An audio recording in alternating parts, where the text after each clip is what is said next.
Halo Sobat Data, selamat datang di channel Buka Data. Channel di mana kalian akan mendapatkan informasi yang terupdate yang belum kalian ketahui sebelumnya. Sebelum kita mulai, jangan lupa klik tombol subscribe dan nyalakan notifikasinya agar kalian tidak ketinggalan update dari kami. Kami akan membahas tentang K-pop. Kalian pasti sudah tidak asing dengan K-pop ya. Ya, namanya K-pop sudah terkenal di belahan dunia. Dimanapun K-pop ya. K-pop dengan abadinya harus tampan dan cantik. Tetapi di balik semua itu, di dunia K-pop ada hal yang mengerikan di balik dunia K-popers. Inilah 7 fakta mengerikan di balik dunia K-pop. Yang pertama, sasaeng atau disebut fans fanatik. Apa itu sasaeng? Sasaeng adalah fans yang mengidolakan idolanya secara berlebihan. Biasanya sasaeng ini adalah gadis yang berusia antara 13 sampai 22 tahun. Hal ekstrim yang dilakukan para sasaeng ini adalah membuntuti para idolanya kemanapun idolanya pergi dengan penampilan yang tertutup. Wow! Para sasaeng ini tak ragu untuk menyerang idolanya. Beberapa pengalaman gila yang dialami oleh para idol seperti Taeyang, Big Bang. Pada tahun 2009, Taeyang pernah mendapatkan surat dari sasaeng fansnya sendiri. Surat itu ditulis dengan darah yang berasal dari leher dan pergelangan tangannya. Dan dalam surat itu, dia berkata jika Taeyang merupakan separuh jiwanya dan soulmate-nya. What? Horor juga ya guys. Yang kedua, Taeyeon SNSD. Taeyeon mungkin tidak akan pernah melupakan penampilannya di salah satu festival musik pada tahun 2011. Salah satu penampilan SNSD, The Angel Prize Music Festival pada tahun 2011. Seorang sasaeng fans tiba-tiba saja menaiki panggung dan menarik Taeyeon untuk ikut dengannya. Untungnya, Sunny dengan cepat menarik Taeyeon dan menghentikan aksi gila seorang fans itu untuk menculiknya. What? Menculik? Kedua, anti-fans atau bisa disebut haters. Seperti kita tahu, ketika ada fans pasti ada haters. Dan untuk di dunia idol, yang kita tahu ada sasaeng bisa disebut sebagai fans fanatik. Dan haters menyebut diri mereka anti-fans. Perlakuan anti-fans juga tak lebih baik dari apa yang dilakukan sasaeng. Para anti-fans ini seakan memiliki dendam pribadi dengan para idola yang tengah bersinar. Tidak diketahui secara pasti apa penyebabnya. Di antara kelakuan anti-fans yang ekstrim, biasanya mereka mengirimkan surat bernada ancaman, pemberian boneka dipenuhi dengan darah, dan pemberian aneh lainnya yang mengganggu para idola. Yang ketiga, tidak boleh berpacaran.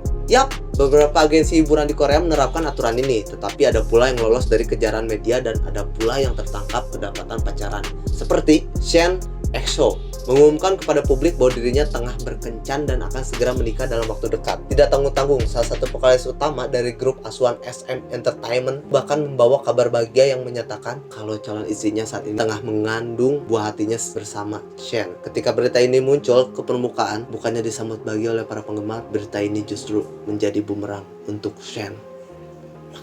Sejumlah EXO-L Korea menuntut Shen untuk mundur dari grup karena dianggap telah mencoreng nama baik EXO. Hah?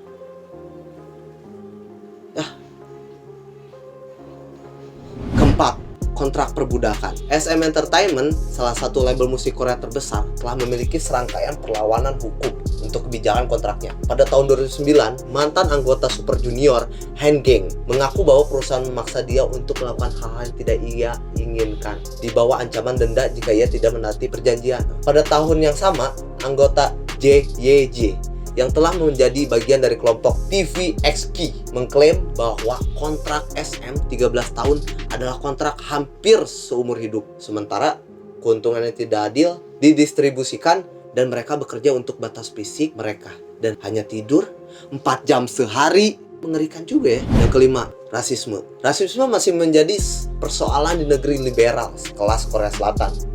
Salah satunya juga dalam industri hiburan. Orang non-Korea yang bisa masuk ke industri hiburan Korea adalah orang kulit putih. Begitupun dengan orang Asia hanya yang berkulit putih dan berwajah rupawan yang bisa masuk ke dalam industri hiburan Korea. Tuh bingung gitu lama-lama. Next, keenam, idola bunuh diri.